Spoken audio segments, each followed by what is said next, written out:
Alors voilà, j'ai ensuite, j'ai détaché les manches.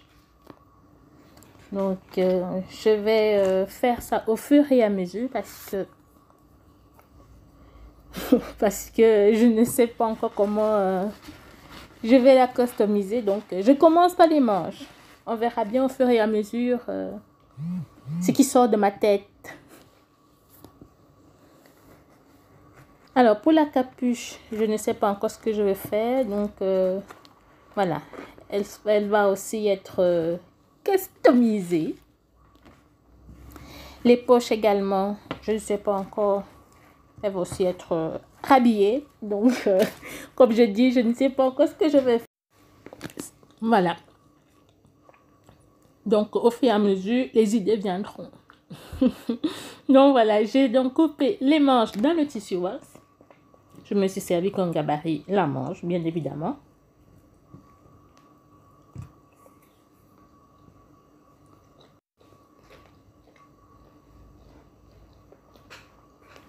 Là, j'ai les poignets.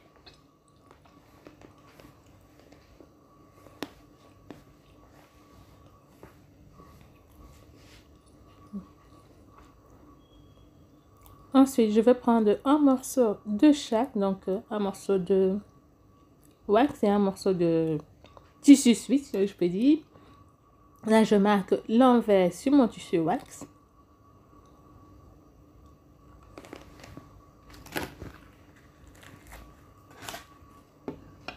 Ensuite, je prends un morceau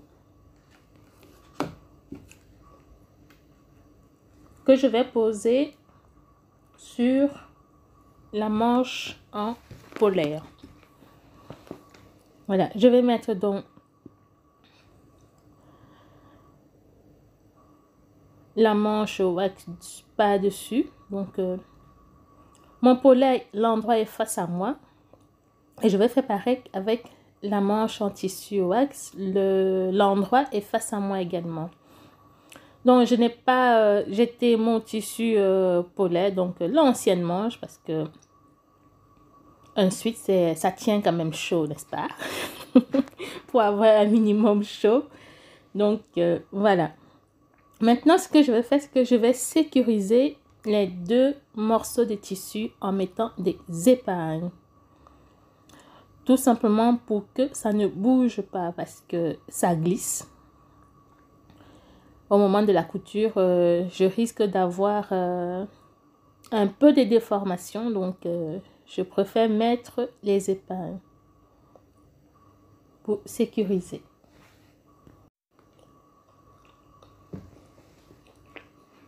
Ensuite, je vais donc mettre endroit contre endroit et je vais coudre à 0,5 mm. Donc, c'est la valeur de couture qui était déjà comprise dans le suite. Hein. Là, j'en ai profité pour surfiler la tête de manche pour donc attacher les deux morceaux ensemble. Ensuite, je mets ma manche sur l'envers.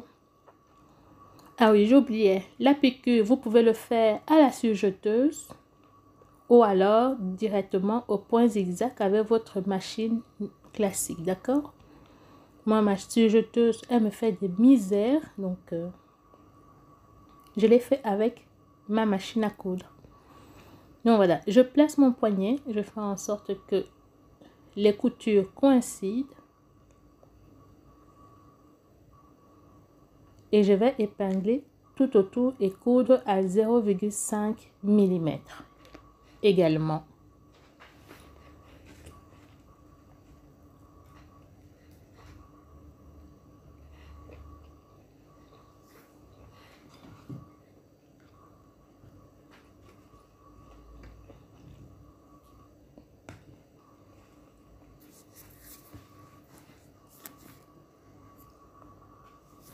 Il est important de mettre des épingles partout pour bien tenir tous les morceaux, pardon.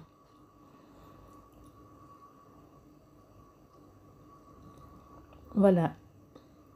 mon poignet est monté. Ce que je vais faire maintenant, je vais le mettre sur le vêtement. Bon, je prends, ce qui est bien, c'est qu'il n'y a pas de dos, il n'y a pas de devant sur cette manche.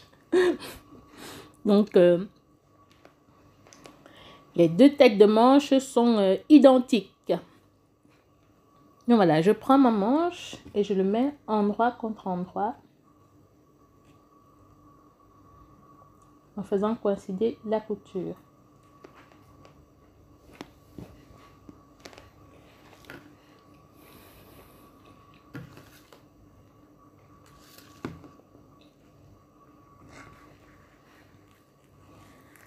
Mettre des épingles aussi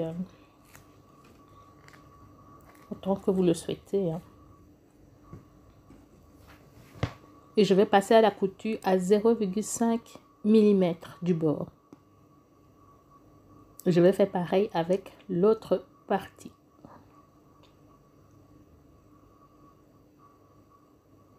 Voilà, mes manches sont montées.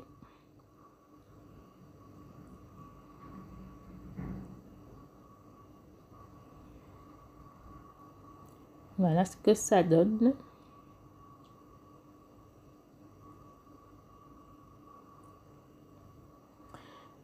Voilà. Ensuite, pour la capuche, au final, j'ai décidé de mettre le tissu wax à l'extérieur. Donc, pour que ce soit visible à l'extérieur. Donc, j'ai posé l'endroit, comment on dit, dans la capuche. Et j'ai piqué à 1 cm. Faites attention parce que le trou où va passer la cordelette tout à l'heure.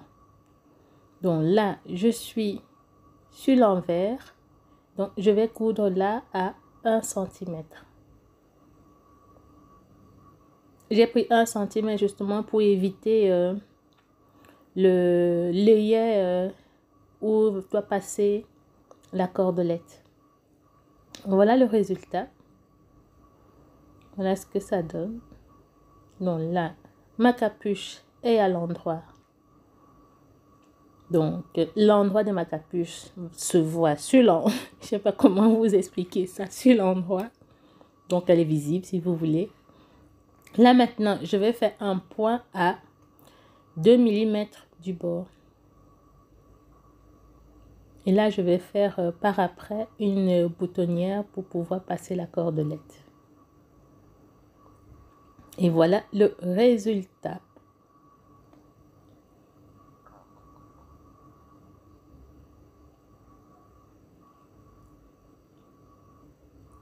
Alors, au final, j'ai décidé de ne pas faire la poche parce que je trouvais qu'il y avait déjà beaucoup d'informations avec ce tissu. Et pour la boutonnière, je l'ai faite, mais malheureusement, le trou ne passait pas. Oui, donc ça n'allait pas sur cet ouvrage. Donc, je me suis servi de l'œillet, enfin, le trou de tout à l'heure, qui existait déjà sur la capuche. Donc, comme je disais, je n'ai pas fait des poches. Mais par contre, j'ai fait le pantalon assorti aux suites. Comme vous pouvez le voir ici, j'ai habillé les poches et j'ai mis une bande de tissu sur le pantalon tout le long. Alors, comme vous pouvez le voir, mon suite vient en un seul morceau, donc il n'y a pas de couture à la taille. Sinon, je l'aurais défait pour pouvoir passer la bande à l'intérieur. Donc, pour la bande, j'ai fait une surpiqûre. Je me suis arrêtée au niveau de la taille. Et voilà le résultat final.